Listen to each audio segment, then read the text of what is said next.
This will be a continuation of the 11th problem in my series. In this video, we will look at a diode bridge. Once I am finished with this series of problems, I will be posting them in my Stan store at this web address.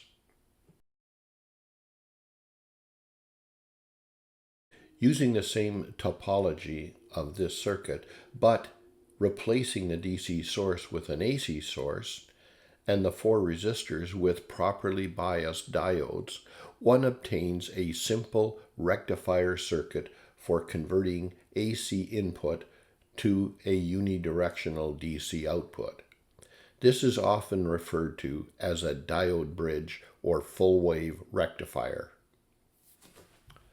This is a reminder that Anchor is your main supplier for all things involving your power needs, big or small, and there is always plenty of deals to be had by simply browsing to this web address.